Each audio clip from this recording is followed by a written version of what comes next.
مکہ کی لیڈرشپ نے دارالندوہ میں مشاورت کی، دنیا کفر و شرک کے لیڈر جمع ہوئے، طے پایا اب عبداللہ کا یتیم ناقابل برداشت ہے، قرآن کی فتوحات ناقابل برداشت ہیں، ہمارا سکوپ نہیں رہا، ہمارا مستقبل خطرے میں ہے اگر قرآن کو نہ روکا گیا۔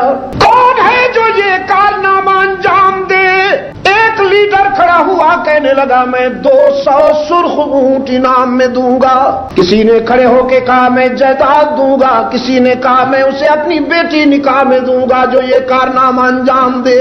محمد ناقابل برداشت ہے صلی اللہ علیہ وسلم۔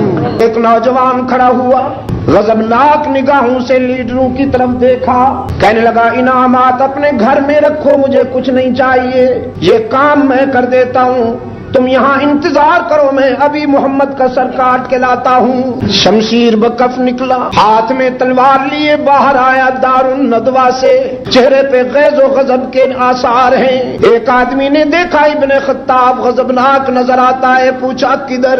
کہنے لگا محمد کا سر قلم کرنے جا رہا۔ ابن خطاب نے کہا میں ابن عبداللہ کا سر قلم کرنے جا رہا ہوں، اس کا قرآن ناقابل برداشت ہے۔ اس آدمی نے کہا اگر قرآن ناقابل برداشت ہے تو پہلے اپنی بہن فاطمہ کے گھر سے ہوتے جاؤ۔ اچھے لوگ دوسروں کے گھر جانے سے پہلے اپنے گھر کی خبر لیتے ہیں۔ میں کانوں سے سن کے آ رہا ہوں کہ تیری بہن کے گھر سے قرآن کریم گونج رہا ہے۔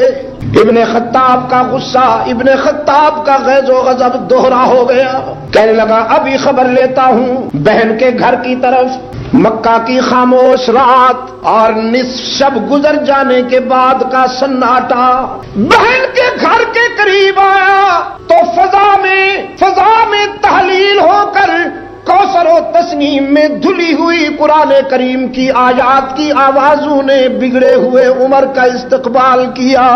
سورہ طٰہٰ پڑھی جا رہی تھی، ما انزلنا علیک القرآن لتشقى الا تذکرۃ لمن یخشی تنزیلا ممن خلق الارض والسماوات العلی الرحمن علی العرش استوى له ما في السماوات وما في الارض وما بينهما وما تحت الثرى فإن تجهر بالقول فإنه يعلم السر وأخفى الله لا إله إلا هو۔ بڑھتے ہوئے قدم رک گئے، دل کی دنیا میں قرآن کریم نے ڈیرے لگانا شروع کیے، کفر و جہالت کے جراثیم پہ زوال آیا۔ قرآن کریم نے ابن خطاب کے ضمیر پہ دستک دی، اللہ لا الہ الا ہو۔ لات و منات، عزا اور حبل کی پوجا کرنے والے، آستانہ پرستی میں مبتلا، لات و منات عزا و حبل کے درباروں پہ جھولی پھیلانے والے ابن خطاب کبھی سوچا کہ کنہیں پایا کسے کھویا، کتنے کمزوروں کا دامن پکڑ بیٹھے ہو اور کتنے قوی سے دور ہو گئے ہو۔ فانی کو پکڑ لیا، باقی کو چھوڑ دیا۔ اللہ لا الہ الا ہو، لہ الاسماء الحسنى عالم الغیب والشہادہ هو الرحمن الرحیم الملک القدوس السلام المؤمن المہیمن العزیز الجبار المتکبر سبحان اللہ عما یشرکون۔ اللہ لا الہ الا ہو، لہ الاسماء الحسنى۔ رات کی تنہائی میں مکہ کے پرسکون سناٹے میں قرآن کریم کو سننے والا ابن خطاب اجمی نہیں عربی ہے، اور عربی زبان کی فصاحتیں جانتا ہے، بلاغتیں جانتا ہے، صرف سن نہیں رہا سمجھ بھی رہا ہے۔ لہ الاسماء الحسنى وهل اتاك حديث موسى إذ رأى نارا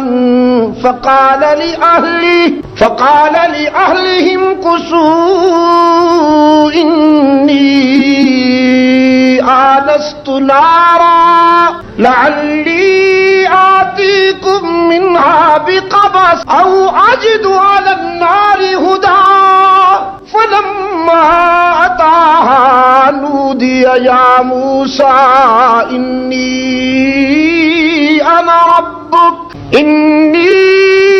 أنا ربك فاخلع عليك إنك بالوادي المقدس طوى وأنا اخترتك فاستمع لما يوحى إنني أنا الله لا إله إلا أنا فاعبدني. عمر نے اپنے ضمیر سے پوچھا مانوں یا انکار کروں، اقرار کروں یا انکار کروں، اس سچائی کے آگے جھک جاؤں یا دوڑ جاؤں.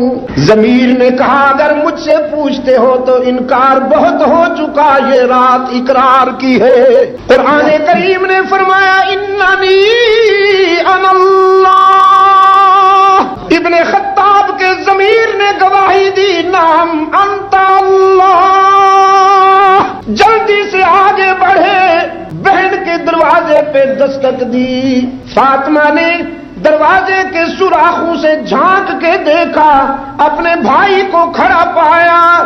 اپنے معلم، اپنے استاد سے کہا میرا بگڑا ہوا بھائی آیا ہے، میرا بیمار بھائی آیا ہے، آپ ایک طرف ہو جائیے، اس سے میں نمٹوں گی. استاد کو ایک طرف کر دیا، دروازہ کھولا.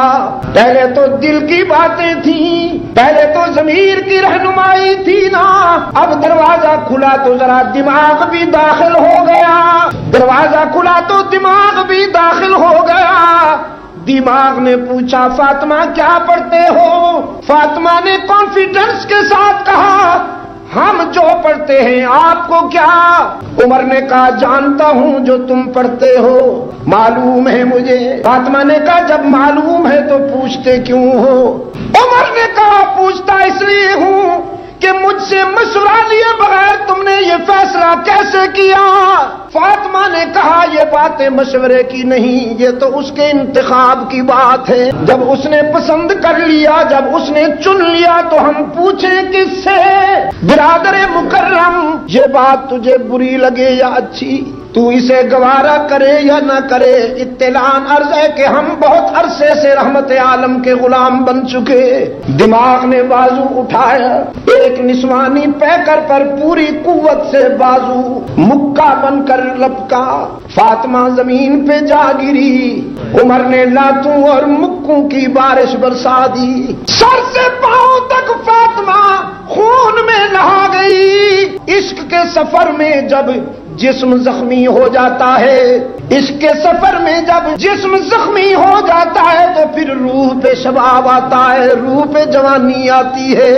فاطمہ نے کہا عمر جس ماں کا تو نے دودھ پیا میں نے بھی تو اسی ماں کا دودھ پیا، پر یہ مقدر کی بات ہے کہ تو اس ماں کا دودھ پی کر کفر پہ پکا ہو گیا ہے اور میں اسی ماں کا دودھ پی کر ایمان پہ پختہ ہو چکی ہوں. دماغ شکست کھا گیا. ضمیر نے کہا بس ہو چکا، بہت ہو چکا، اب ذرا دیکھ تو صحیح وہ صحیفہ کیا ہے، وہ کلام کیا ہے جو تو نے سنا. اب درخواستی بن گیا، کہنے لگا مجھے بھی دکھاؤ وہ کیا تھا جو تم پڑھ رہے تھے. اور جو ہی نظر پڑی حسن اتفاق دیکھی. قرآن کریم نے پھر کہا اننی انا اللہ، اننی انا اللہ لا تمنات. عزا و حبل کے درباروں سے امیدیں وابستہ کرنے والے ابن خطاب سجدے کے قابل یہ نہیں جو ہاتھوں سے بنائے جائیں. سجدے کے قابل کون؟ اننی انا اللہ. سجدے کے قابل لات و منات، عزا و حبل، تمہاری سوسائٹی کے ارباب سجدے کے قابل یہ نہیں، سجدہ کس کا؟ قرآن کریم نے عمر کے دل و دماغ پر دستک دیتے ہوئے فرمایا اننی انا اللہ۔ انسانی جبین کی نیاز مندیوں کے لائق کون؟ انسانی جبین کی نیاز مندیوں کے لائق کون؟ سجدہ کس کا؟ مسجود کون؟ قل افغیر اللہ تأمرونی اعبد ایھا الجاہلون وَلَقَدْ أُوحِيَ إِلَيْكَ وَإِلَى الَّذِينَ مِن قَبْلِكَ وَلَقَدْ أُوحِيَ إِلَيْكَ وَإِلَى الَّذِينَ مِن قَبْلِكَ لَئِنْ أَشْرَكْتَ لَيَحْبَطَنَّ عَمَلُكَ لَئِنْ أَشْرَكْتَ لَيَحْبَطَنَّ عَمَلُكَ وَلَتَكُونَنَّ مِنَ الْخَاسِرِينَ۔ انسانی جبین کی عاجزیوں کے لیے سچا مسجود کون؟ میرے آقا نے تو دانت تڑوا کے منوایا، خبیب نے جسم جلا کے منوایا، سمیہ نے ٹکڑے ہو کے منوایا، ہر جگہ موجود علام الغیوب، کارساز و دستگیر، حاجت روا و مشکل کشا، عزت دینے والا، رزق دینے والا، اولاد دینے والا، زندگی اور موت کا مالک کون؟ اننی انا اللہ۔ جو ہی نظر پڑی قرآن کریم نے پھر وہی بات دہرائی، اننی انا اللہ۔ ابن خطاب نے کہا نعم انت اللہ واشہد اللہ الہ الا اللہ واشہد۔ بہن نے منہ پہ ہاتھ رکھ دیا، کہنے لگی یہ شہادت تو یہاں ہو گئی، اگلی شہادت ان کے قدموں میں جا کے دونا۔ یہ شہادت تو یہاں ہو گئی، اگلی شہادت ان کے قدموں میں جا کے دونا۔ وہاں بھی تو ہاتھ اٹھے ہوئے تھے آنسو کی برسات میں۔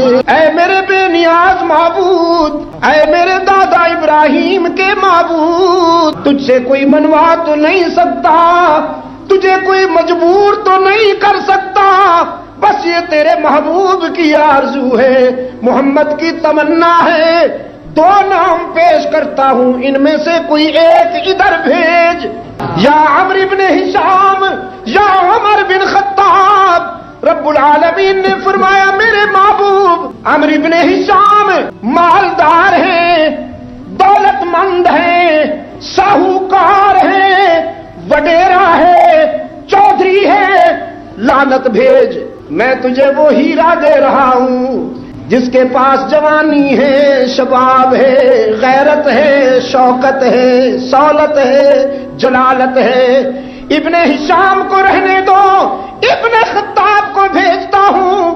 اب یہ سب تیاریاں ہیں، یہ سب تمہید ہے۔ بہن نے منہ پہ ہاتھ رکھا، توحید کی شہادت تو ہو گئی، رسالت پر گواہی، رسالت کے قدموں میں جا کے دھونا۔ ابن خطاب سوچنے لگے، پوچھا آپ بھی میرے ساتھ چلیں گے؟ فاطمہ نے کہا عشق کی منزل پہ اکیلے جانا ہوتا ہے، اور اسی حال میں جاؤ گے جس حال میں آئے تھے۔ ابن خطاب ہاتھ میں تلوار لیے روانہ ہوئے۔ ادھر رحمت عالم صلی اللہ علیہ وسلم کے مسکن پر آپ کے چچا محترم حضرت حمزہ پہرے پہ ہیں۔ انہوں نے دور سے ابن خطاب کو آتے دیکھا، ظاہر ہے کہ یہ نام دشمن کا تھا، دوست کا تو نہیں۔ عمر کو آتے دیکھا، للکارا، فرمایا خبردار، سوچ کے آنا، یہ رحمت عالم کی بارگاہ ہے، یہاں تو اونچی آواز سے بولنا بھی گوارا نہیں۔ رحمت عالم نے سنا، فرمایا چچا فکر کرنے کی ضرورت نہیں، اسے روکو نہیں، آنے دو، یہ دشمن بن کر نہیں آ رہا، دوست بن کر آ رہا ہے۔ دروازہ کھلا، ابن خطاب اندر داخل ہوئے۔ رحمت عالم نے فرمایا کیسے آئے ابن خطاب؟ عرض کیا اللہ کے رسول سر لینے آیا تھا۔ ابن خطاب ہاتھ میں تلوار لیے روانہ ہوئے، ادھر رحمت عالم صلی اللہ علیہ وسلم کے مسکن پر آپ کے چچا محترم حضرت حمزہ پہرے پہ ہیں۔ انہوں نے دور سے ابن خطاب کو آتے دیکھا، ظاہر ہے کہ یہ نام دشمن کا تھا، دوست کا تو نہیں۔ عمر کو آتے دیکھا، للکارا، فرمایا خبردار سوچ کے آنا، یہ رحمت عالم کی بارگاہ ہے، یہاں تو اونچی آواز سے بولنا بھی گوارا نہیں۔ رحمت عالم نے سنا، فرمایا چچا فکر کرنے کی ضرورت نہیں، اسے روکو نہیں، آنے دو، یہ دشمن بن کر نہیں آ رہا، دوست بن کر آ رہا ہے۔ دروازہ کھلا، ابن خطاب اندر داخل ہوئے۔ رحمت عالم نے فرمایا کیسے آئے ابن خطاب؟ عرض کیا اللہ کے رسول سر لینے آیا تھا، اب سر دینے آیا ہوں۔ دشمن بن کر چلا تھا، اب دوستی مقدر میں آ گئی، بگڑا ہوا آیا تھا، تیرے قرآن نے بنا دیا محمد، بیمار چلا تھا، تیرے قرآن نے صحت مند بنا دیا۔ رحمت عالم نے فرمایا اسلام قبول کرنا ہے۔ عرض کیا قبول کس کو کہتے ہیں؟ اسلام پہ جینا اور مرنا ہے۔ کلمہ شہادت پورا کیا اور نعرہ تکبیر بلند ہوا۔ اللہ کے رسول صلی اللہ علیہ وسلم نے فرمایا ابن خطاب تیاری کرو، نماز پڑھنی ہے نا۔ اسی دوران فجر کی نماز کا وقت ہو گیا تھا، نماز کی تیاری کرو نا۔ تقدیر نے کہا ابن خطاب قربانت شوم، قربانت شوم ابن خطاب، زندگی کی پہلی نماز کیسی پڑھو گے؟ تو مقتدی بنے گا، محمد تیرا امام بنے گا، یہ تیری زندگی کی پہلی نماز ہے۔ وضو بنایا، وضو بنا چکے تو عرض کیا نماز ہوگی کہاں؟ اللہ کے رسول صلی اللہ علیہ وسلم نے فرمایا یہیں۔ عرض کیا پر کیوں؟ اللہ کی عبادت اللہ کے گھر میں کیوں نہ ہو؟ رحمت عالم نے فرمایا تیری قوم کو گوارا نہیں وہاں جانا۔ یہ بھی حضور کی مثالی شرافت تھی۔ ابن خطاب رکاوٹ بنا ہوا تھا کہ کوئی مسلمان بیت اللہ میں نظر نہ آنا چاہیے، لیکن حبیب کبریا نے سوچا جو اپنا بن کے آ جائے اسے ماضی پہ تانا بھی نہیں دیا کرتے۔ فرمایا تیری قوم گوارا نہیں کرتی نا عمر، لیکن عمر تو سمجھ گئے۔ عرض کیا اللہ کے رسول بس جو بھی گوارا نہیں کرتا وہ گزر گیا، یہ سب کہانیاں ماضی میں چلی گئی، میں جا رہا ہوں، بیت اللہ کا دروازہ کھولتا ہوں، آپ تشریف لائیے، میں دیکھتا ہوں کون ہے جو آپ کے راستے میں رکاوٹ بن کے دکھائے۔ صفا کی بلندی پہ کھڑا ہے ابن خطاب، صبح کا چہرہ سرخ ہو کر نمودار ہو رہا ہے۔ ادھر ابن خطاب نے مکہ کی لیڈرشپ کو پکارا، دنیا کفر کے بیماروں، دنیا شرک کے آدم خور کرگسوں، ابن خطاب بول رہا ہوں یہ صبح میرے ایمان کی صبح ہے، یہ فجر میرے ایمان کی فجر ہے۔ رحمت عالم کے موقف سے تم نے میرا انکار بھی دیکھا تھا، اب اقرار دیکھو گے۔ تم نے میری بغاوت دیکھی تھی، اب رحمت عالم سے اطاعت دیکھو گے۔ تم نے میرا بگڑنا دیکھا تھا، اب سنورنا دیکھو گے۔ تمہیں قرآن اچھا نہیں لگتا، مجھے میری قرآن کے بغیر نبھتی نہیں۔ تو اطلاع عرض ہے کہ صاحب قرآن میرے آقا نماز ادا کرنے کے لیے بیت اللہ میں آ رہے ہیں، میں دیکھنا چاہتا ہوں کون میرے آقا کا راستہ روکتا ہے۔